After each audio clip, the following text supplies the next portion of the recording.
Bonjour et bienvenue pour un nouveau voyage culinaire. Aujourd'hui, nous restons en France avec le Mont Blanc. Pour ce plat, vous aurez besoin de 3 fétus, d'un batteur, d'un tamis, une maryse, une douille et ses 2 poches, une planche, un couteau, une fourchette, une spatule et une cuillère.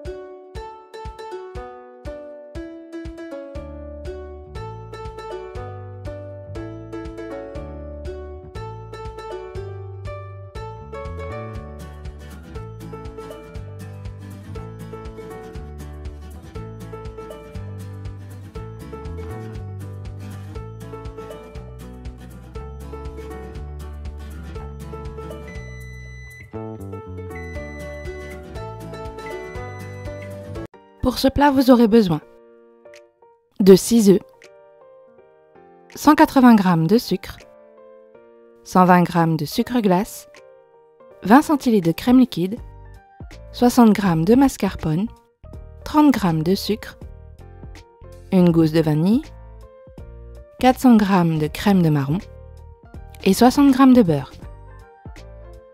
On va commencer par récupérer tous nos blancs d'œufs et on va les monter. Pour ça, avec votre batteur, vous commencez à petite vitesse. Vous attendez que la mousse apparaisse. Lorsque la mousse apparaît, vous passez à la vitesse supérieure. Et enfin, lorsque les blancs commencent à monter, vous passez à une autre vitesse.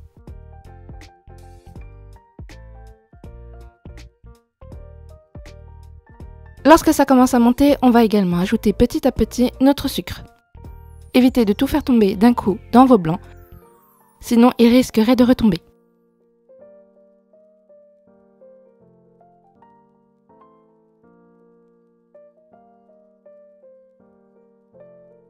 Battez encore quelques minutes pour raffermir vos blancs et obtenir une pâte à meringue.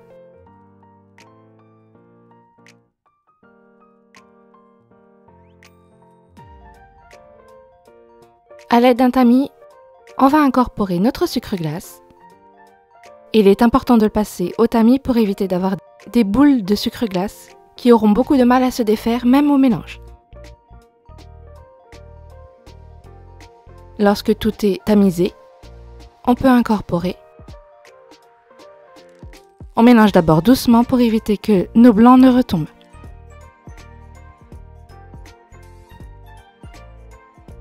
Ensuite, vous pouvez accélérer un peu le mouvement.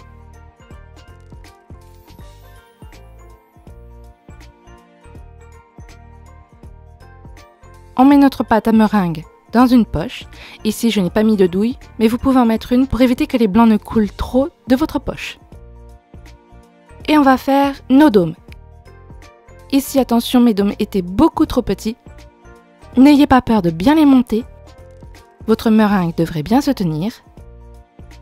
Il faut vraiment faire comme un mont pour notre Mont Blanc.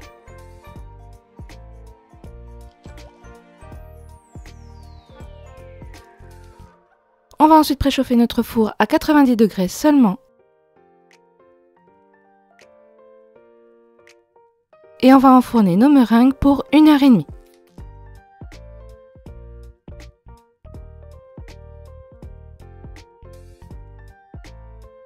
Au bout d'1h30, nos meringues sont cuites.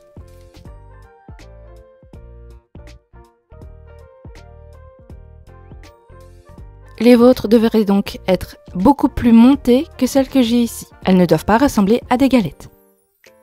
On va ensuite récupérer nos graines de vanille. Pour ça, on coupe la gousse de vanille en 2.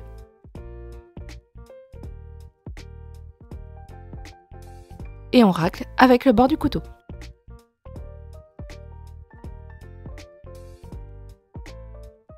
On va ensuite mélanger notre vanille avec la crème liquide. Et on va ajouter le mascarpone.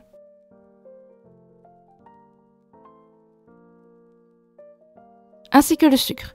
Je mélange tout en amont pour éviter que le mascarpone reste en un seul bloc, ce qui risquerait de faire d'énormes éclaboussures lorsqu'on va battre notre mélange.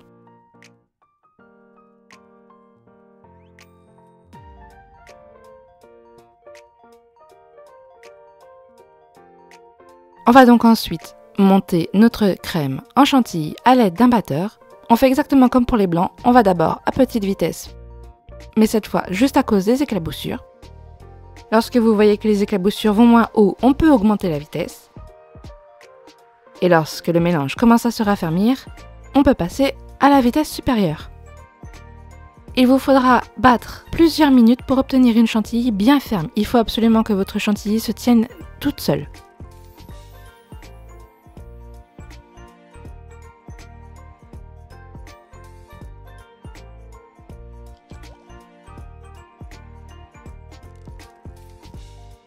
On prend ensuite nos dômes et on va mettre de la chantilly par-dessus. La chantilly, vous pouvez mettre autant que je mets ici puisque vous aurez votre dôme bien fait. Il n'y a pas besoin d'une grosse quantité de chantilly dessus. Normalement, vous devriez avoir une douzaine de dômes et suffisamment de chantilly pour tous ces dômes.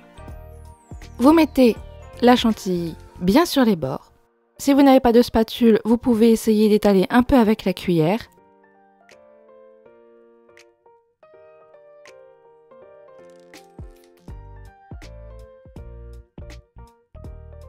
Sinon, ce sera beaucoup plus simple. Avec une spatule, vous mettez tout simplement la chantilly bien partout sur votre dôme et vous passez la spatule tout autour. Et vous aurez un mont blanc.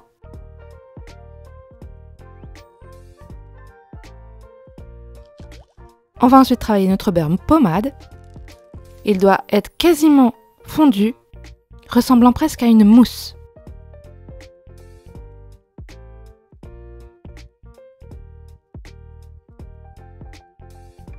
Lorsque votre beurre est facilement manipulable, on peut y incorporer notre crème de marron. Ici, je n'ai pris que de la crème de marron, mais vous pouvez faire un mélange si vous le souhaitez de crème de marron et de pâte de marron. Si c'est la période, vous trouverez des marrons assez facilement. Il vous suffira de les faire cuire et de les passer dans un mixeur avec du beurre pour obtenir votre propre pâte à tartiner au marron. Vous mettez donc moitié-moitié, 200 g de crème de marron et 200 g de pâte de marron. Et vous mélangez le tout avec les 60 g de beurre supplémentaires pour obtenir une crème au beurre au marron. Il faut bien mélanger le tout. Si votre beurre n'est pas totalement fondu, continuez à bien mélanger, il va finir par se fondre avec votre crème. Ici, c'était mon cas. J'avais encore quelques petites boules de beurre, j'ai donc bien mélangé jusqu'à ce que le beurre fonde dans ma crème. Le fait d'incorporer ainsi le beurre dans notre crème va permettre à la crème de se resolidifier dans le frigo et de permettre au gâteau de se tenir tout seul. S'il y a des petites boules de beurre, ce n'est pas très grave, c'est juste que ce n'est pas très beau esthétiquement. On préfère bien le fondre et bien l'incorporer à notre crème pour qu'elle soit entièrement marron. Lorsque notre mélange est prêt, on la met dans une poche et cette fois avec une douille. Il existe des poches spéciales pour le Mont Blanc avec des petits trous qui permettent de faire de fins fils tout autour de votre Mont Blanc. Sinon, si vous n'en avez pas, comme c'était mon cas, vous prenez une douille cannelée assez fine.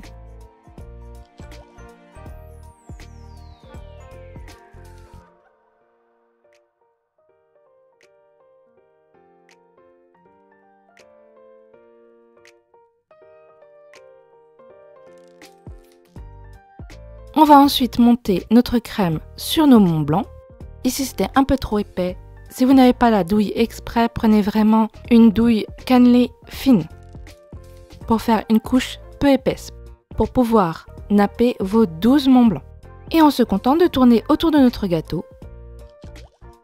On remplit bien jusqu'en haut. Et vos Mont Blanc sont prêts. Bon voyage en France!